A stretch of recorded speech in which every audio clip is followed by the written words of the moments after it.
Capítulo 10. Iluminação intensa. O mundo é a minha concha que eu abrirei com a espada. William Shakespeare. Retraindo-se horrorizada no sofá de couro vermelho do Dr. Wheaton, Linda Irving observou a longa lâmina curva ser enfiada no seu flanco. Ela notou que o seu agressor estava mascarado e admirou o punhal de prata ricamente trabalhado que lhe perfurou a caixa torácica e lhe dilacerou os intestinos. Então começou a gritar, soltar gritos horríveis. Só que não era ela quem estava gritando. Não era ela quem estava morrendo. E sim ele, aquele homem corpulento que partilhara sua identidade. Aquele assassino chamado Rudolf Meyer, que mereceu morrer numa prisão em Paris. Era um fim de tarde, frio e úmido do ano de 1761. Quem tinha visto Rudolf cair no chão sujo da cela não era nem Linda, nem Rudolf, mas um ser que abrangia os dois. Através da ação desse eu desencarnado, Linda assistiu à fuga do assassino através das escuras passagens da prisão. Por algum tempo, ela ficou pairando bem no alto sobre o cadáver de Rudolf, notando os pontos de luz das tochas que estavam além das janelas altas e gradeadas, as quais ampliavam a extensão do bloco das celas. Então ela ouviu uma voz, a voz do Dr. Wheaton, incitando-a a deixar Rudolf para trás. Ele murmurou: "Vá adiante. O que é que você vê?" De súbito, gloriosamente, a escuridão foi eliminada por um brilho intenso, e Linda viu que estava sendo tragada através de um túnel cheio de luz. Todos os cuidados e medos foram deixados para trás. O espaço e o tempo não eram mais do que uma lembrança. Linda estava totalmente em paz consigo mesma e em unidade com uma envolvente beleza e serenidade quando emergiu do túnel numa inefável vastidão iluminada. Ela se sentiu como se estivesse voltando para casa. Assim que se acostumou com este ambiente, Linda viu-se numa quadra de mármore que irradiava o mesmo brilho intenso que havia marcado sua viagem até ali. 3 cantos estavam ocupados por seres que ela identificou como sendo seus juízes. E quando tomou assento no canto restante, ela descobriu que era capaz de rever com a máxima objetividade a vida que há pouco tinha sido extinta. "Fale", ordenaram os juízes. Linda respondeu ao conselho de julgamento, dizendo saber apenas que merecia morrer violentamente. Os juízes concordaram com esta avaliação dela e disseram-lhe que suas ações como Rudolf significariam um sofrimento prolongado na próxima vida que se seguiria como Maria Tovar. Na vida que viria após essa, entretanto, os 3 indicaram que quando encarnasse como Linda Irving, ela iria ver o que aconteceu de errado e aí sim iria corrigir. Nesta vida, Linda é uma moça de 30 anos, pequena, delicada, de fala branda, determinada com relação aos seus objetivos. É vegetariana radical, evita cafeína e álcool, pratica yoga e meditação e no seu tempo livre pinta aquarelas e dá aulas de dança. Mas para ela a coisa mais importante na vida é o seu trabalho como terapeuta ocupacional. Enquanto frequentava o ginásio em Detroit, Linda tinha se decidido por uma carreira relativa à arte de curar. Depois de ter se mudado para o Canadá, ela decidiu estudar terapia ocupacional na Universidade de Toronto e assim que se diplomou, começou a exercer a profissão num hospital no lado oeste da cidade. O instinto e a intuição haviam atraído Linda para uma carreira na qual ela poderia ajudar aqueles que sofrem acidentes ou doenças a superar deficiências físicas, mentais e emocionais. Mas somente depois de experimentar inúmeras viagens a vidas passadas e ao estágio entre as vidas, ela pôde descobrir a razão para semelhante compulsão. Além disso, repetidas sessões hipnóticas permitiram-lhe superar depressões esporádicas e irritantes e um bloqueio que parecia frustrar-lhe toda a tentativa de realização do seu pleno potencial. Através da metaconsciência, o significado e o propósito da vida de Linda se tornaram quase tangíveis. O estudo do caso kármico de Linda começa muito tempo antes do seu encontro com Rudolf Meyer, quando a vida não era tão doce assim. Em novembro de 1893, agindo com base na recomendação de um amigo, Linda entrou em contato com o Dr. Whitton na esperança de que a exploração de vidas passadas pudesse aliviar problemas que continuavam a se manifestar. Embora não achasse que esses problemas estavam relacionados com a sua infância, Linda tinha passado por uma infância difícil. Desde o tempo que ela é capaz de lembrar, o pai mostrara tendências para o suicídio, e seu desespero frequentemente levara seus pais à beira do rompimento. Linda, entretanto, possuía uma compreensão intuitiva dos problemas dos pais e pôde, em tempos de crise, manter a família unida. Ela se fortalecia, ao invés de se enfraquecer, com os desafios e perturbações dos seus primeiros anos. Sendo extremamente autocrítica por natureza, ela passou os anos da adolescência tentando segurar a barra do peso daquele ambiente difícil da sua casa. Por volta dos 25 anos, Linda achou que havia conseguido essa estabilidade com sucesso, exceto no que se referia a livrar-se da depressão periódica que a acometia, sufocando-lhe a iniciativa e o bem-estar natural.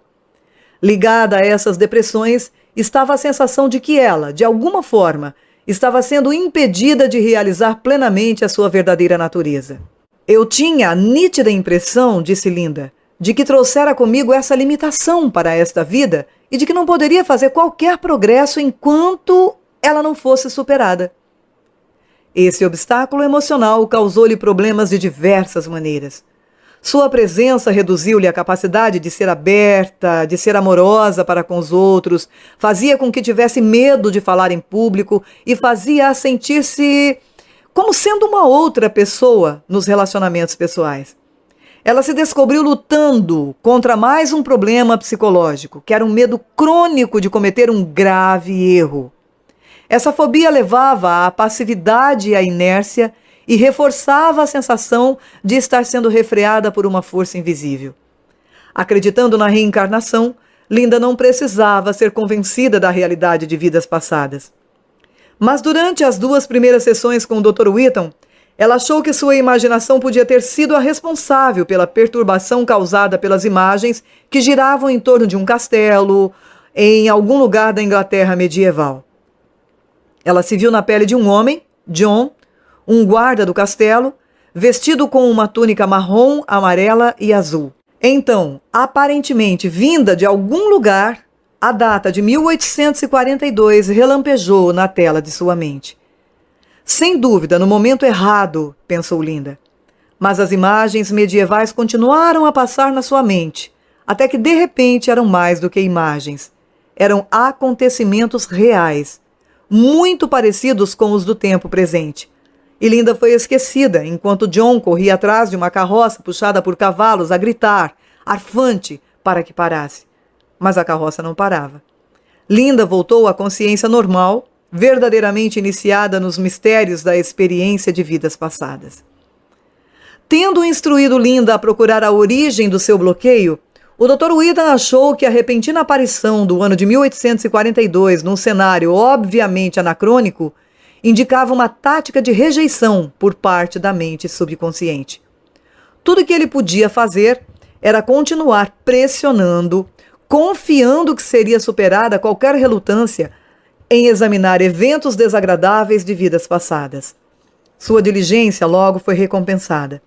Quando novamente Linda entrou em estado hipnótico, ela se viu no corpo de uma mulher de apenas 17 anos, que dançava entusiasmadamente ao som de música espanhola no salão de baile em Madrid. Enquanto a cabeça se movimentava de um lado para outro, de acordo com o ritmo rápido da música, a barra com bordados do vestido girava diante dos seus olhos, o que progressivamente intensificou-lhe o transe, até que cada ponto do bordado ficou visível.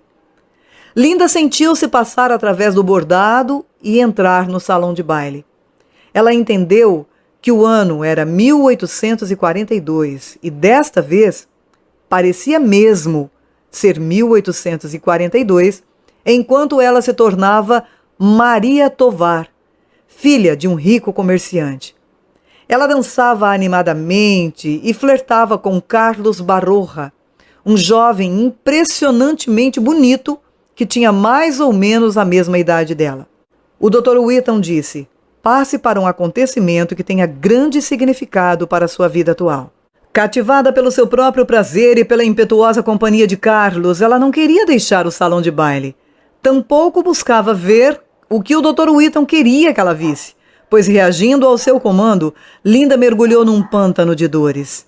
A vivaz jovem de 12 anos atrás havia dado lugar a uma fleumática e acabrunhada viúva. Maria, vestida inteiramente de preto, estava de luto pela morte de Carlos, seu marido, oficial do exército, morto recentemente durante a Revolução Espanhola de 1854. Ao seu lado estavam os seus filhos, Fernando e Jorge, gêmeos de 6 anos, e uma filha, Catarina, de 3 anos, por quem nutria particular afeto. Seu desespero era asfixiante. Esta não era uma aflição temporária. Quando Linda estava recordando a vida de Maria, sentia somente uma depressão cada vez maior e autopiedade. Cerca de 14 anos depois da morte de Carlos, Fernando e Jorge marcharam em nome da rainha e do país para combater uma outra rebelião, nunca mais voltando. Então Catarina casou-se e saiu de casa. Maria retirou-se do mundo num casarão numa das ruas principais de Madrid, o qual ela repartia, um tanto ressentidamente, com a sogra, cultivando sua amargura como a uma flor rara e preciosa. Levada ao último dia da vida de Maria, Linda se encontrou, aos 45 anos, andando inquieta pelo lar sepulcral, enquanto o som dos tambores, gritos e pés em marcha reverberava lá fora, na rua. No dia 29 de janeiro de 1984, Linda sentou-se e escreveu em seu diário a respeito do estado mental de Maria durante essas horas finais e fatídicas. Saiu então o seguinte relato: odeio a minha casa. Essa casa que poderia ter sido, que deveria ter sido a nossa casa. Essa casa vazia que deveria estar cheia. Às vezes odeio Carlos e meus filhos por terem partido, especialmente Catarina, que teve escolha na decisão. Mas é mais fácil odiar o que resta. Odeio a casa escura e vazia, odeio a mim mesma. Quanto mais tempo passo na casa, mais igual a ela me torno. Como desejo a luz, mas a janela com vista para a rua lá embaixo não deixa a luz entrar, permitindo somente que se tenha mais um vislumbre da horrível cegueira humana. Outra parada para mais um líder. Os líderes são mudados e cada um leva para a escuridão, e os soldados lá fora na rua seguem tudo na cegueira. Por que não entendem que esse líder os levará para a mesma morte como todos os outros? Eu mudaria isso se pudesse, mas o que é que eu sou? Uma pessoa obscura, vazia e desesperada. Eu também deveria me unir a eles nessa rua de desespero. Não consigo suportar mais a escuridão. No escritório do Dr. Whitton, a recordação das lembranças de Maria tinham sido tão vívidas, como se fosse Linda, estivesse olhando através dos olhos de Maria. Ela permaneceu imóvel durante algum tempo, olhando para a janela do segundo andar que dava vista para a rua barulhenta. Então percebeu um facho de luz que surgiu logo adiante das venezianas abertas e, encantada com o seu brilho, caminhou em direção à janela, em direção à luz.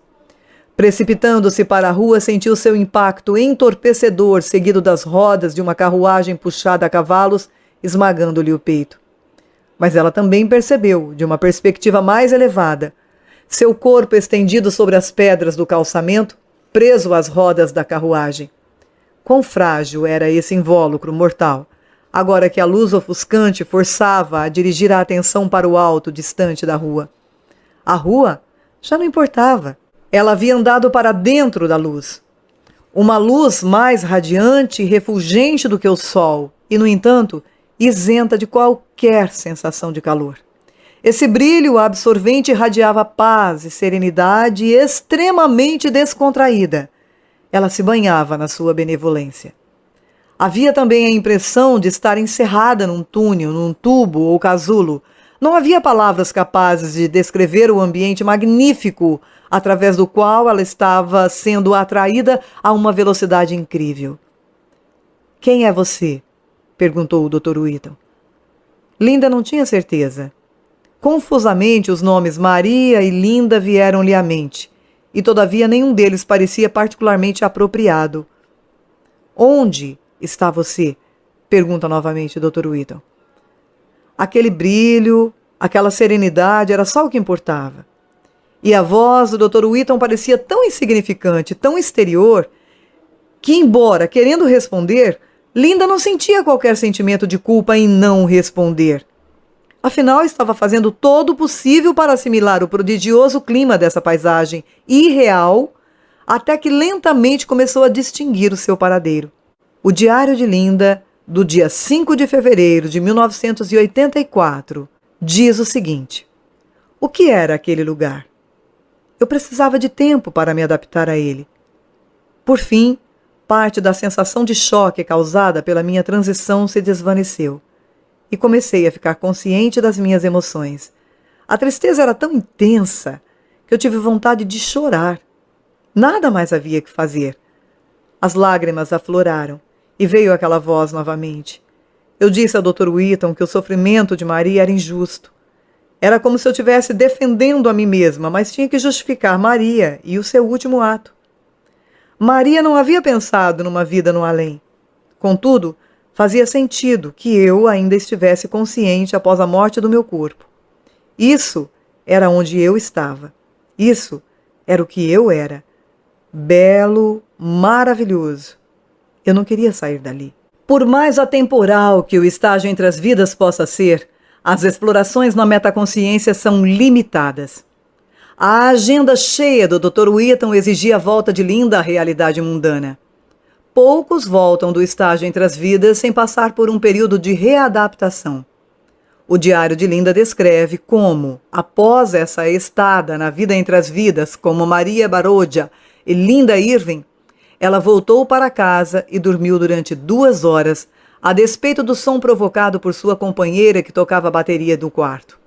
Ela então achou-se incapaz de agir novamente pelo resto do dia e viu-se privada da sua habitual vivacidade por toda uma semana. Um sono longo e profundo e baixos níveis de energia eram a sua rotina diária, enquanto sentia, em algum lugar das profundezas do seu ser, as árduas demandas que precedem a transformação psicológica. Através disso tudo, a felicidade da metaconsciência era frequentemente lembrada. "Tenho lembrado desse mundo brilhante com saudade", observou ela. "Fico contente por poder voltar lá em lembranças, porque vai demorar um pouco para eu poder deixar Linda para trás." Linda voltou ao bardo em memórias muitas vezes nos próximos dias, menos para se alegrar com a lembrança da transcendência do que para buscar iluminação prática. A meditação sobre o estágio entre as vidas forneceu-lhe as primeiras indicações de que o desespero de Maria, embora tivesse se originado na morte de Carlos, podia não ser, afinal de contas, tão injusto assim.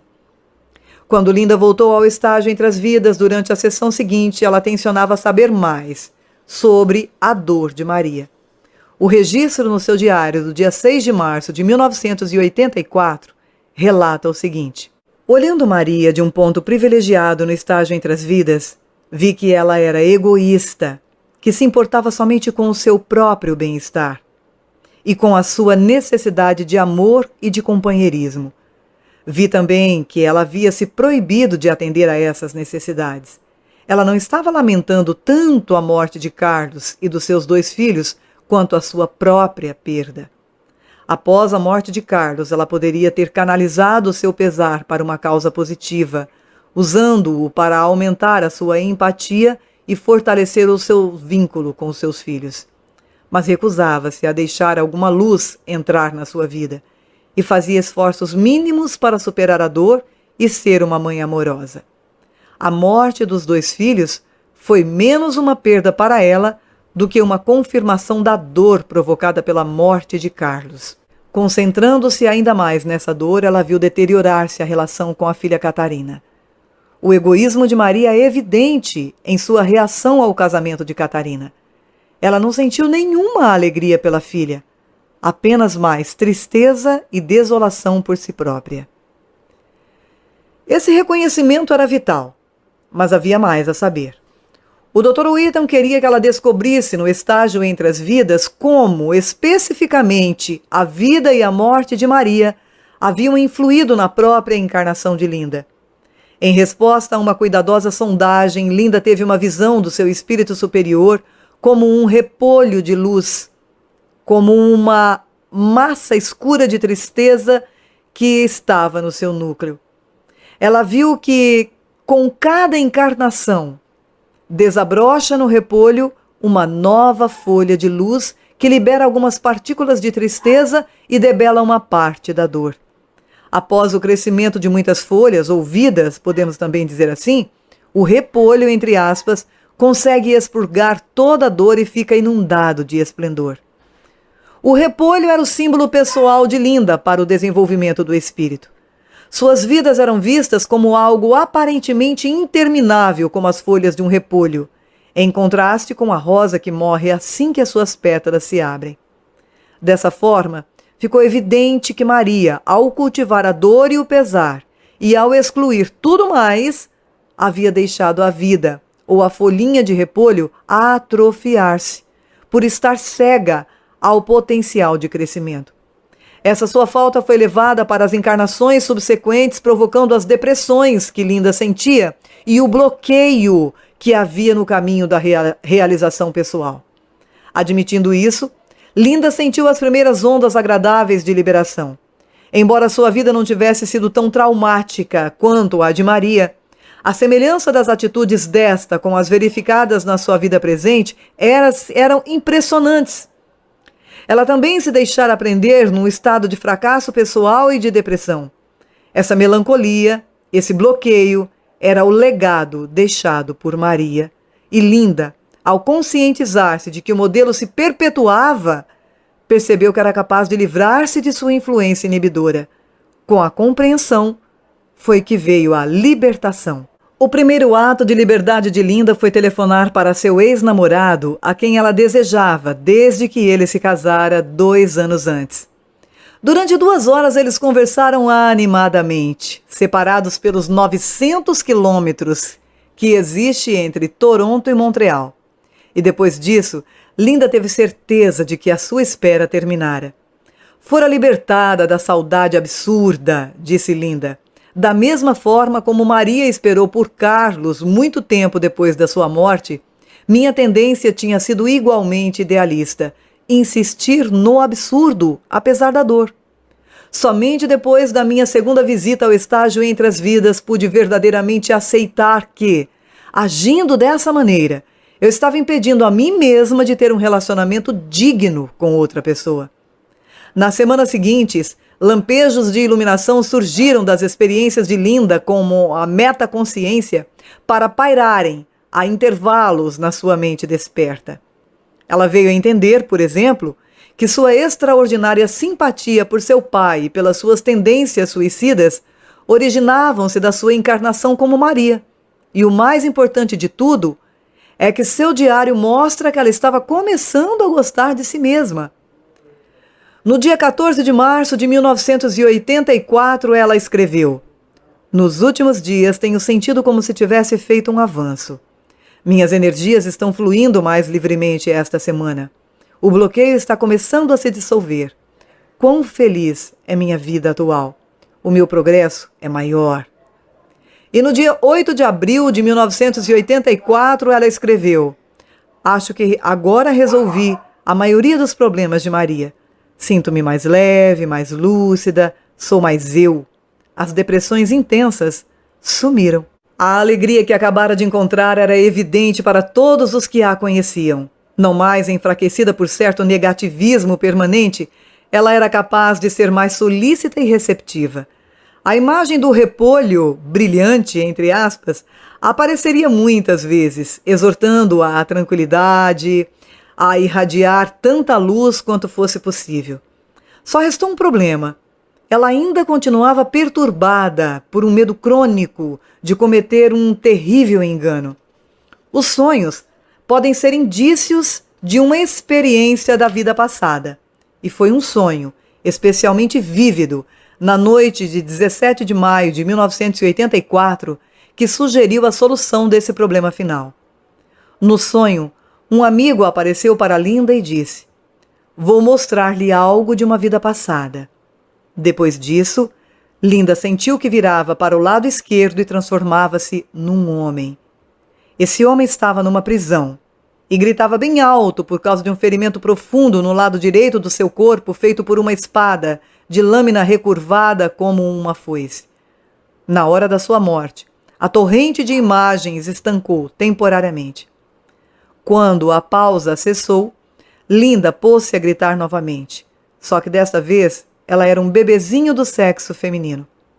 Apesar de ter acabado de nascer, ela sabia que estava chorando por causa da lembrança da estocada.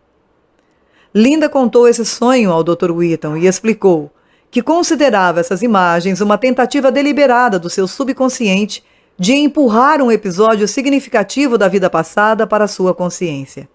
O Dr. Whitton concordou com essa explicação e instruiu Linda, sob hipnose, a localizar essa vida e a descobrir a sua importância para o seu comportamento atual. Rapidamente, Linda voltou à cena do momento em que foi apunhalada no sonho. Ela era um prisioneiro, de nome Rudolph Meyer, vendo a lâmina brilhante penetrar-lhe o flanco, sabendo que essa morte violenta era exatamente o que ele merecia. Então ela deixou o cenário sinistro do momento da morte para tornar-se Rudolph aos 12 anos de idade. O jovem Rudolph, deslumbrado com a visão das flores e borboletas, corria alegremente por um campo de grama alta numa fazenda na Alemanha, perto da fronteira com a Suíça. Eu tinha a sensação, afirmou Linda mais tarde, de estar gozando os meus últimos momentos de inocência. Quando o Dr. Whitton pediu a Linda que deixasse para trás o menino Rudolph e se deslocasse 10 anos à frente, ele se confrontou com um ser humano completamente diferente. Rudolph, aos 22 anos, era um estudante agressivo e cínico em uma universidade de Paris. Ele dizia arrogantemente pertencer a um clube secreto de 13 homens. Os reiterados pedidos do Dr. Whitton para que desse o nome do clube foram violentamente recusados. Mas Rudolph revelou que o ativismo social na França pré-revolucionária era o objetivo declarado do grupo e admitiu com um certo orgulho que a organização aterrorizava líderes políticos fazendo ameaças contra suas vidas. "Vocês são terroristas?" perguntou o Dr. Whitton. "Não somos", respondeu Rudolph com um mal-humorado sotaque francês. "Mas outras pessoas nos veem assim. Nossos métodos nem sempre são aceitáveis, mas os objetivos são corretos." O Dr. Whitton instruiu Linda para que fosse um ano adiante, para a idade de 23 anos. De repente, Rudolph ficou preocupado, agitado, e foi dizendo: "Cada um dos membros do clube está desaparecendo e ninguém sabe como ou por que isso está acontecendo. Existem boatos sobre uma bela ruiva chamada Henriette, que, sendo casada com um membro do clube, soube das suas atividades clandestinas. Ela quisera entrar no clube, mas foi barrada por ser mulher. Não obstante, vários membros estão apaixonados por ela e os desaparecimentos levam Rudolph a suspeitar que Henriette, por vingança, seduz e depois mata cada homem. Mas somente quando Ian, o melhor amigo de Rudolph, morre em circunstâncias suspeitas, é que, segundo suas próprias palavras, Rudolph se torna verdadeiramente louco, a ponto de planejar o assassinato de Henriette. Ela é má, como uma bruxa, disse Rudolph ao Dr. Whitton. Devo impedi-la de matar mais homens. Na sessão de transe seguinte, Linda descobriu Rudolph na cadeia tentando zombeteiramente esconder o ato vil que o havia colocado lá. Quantos esforços fez para esquivar-se e resistir às perguntas do Dr. Whitton. Enquanto Linda lutava para acabar com a relutância de Rudolph, descobriu que a sua visão estava obstruída por chamas, cada vez mais chamas. Contudo, por fim, ela viu a si mesma no forte corpo de Rudolph empurrando uma mulher de longos cabelos ruivos para dentro de uma fogueira. Ela podia sentir o cheiro acre e penetrante da carne queimada. E o Dr. Whitton pergunta: por que é que você está fazendo isso? E Linda responde: não me pergunte agora. Já me é difícil levar isso até o fim. E o Dr. Whitton insiste: mas por que é que você está fazendo isso?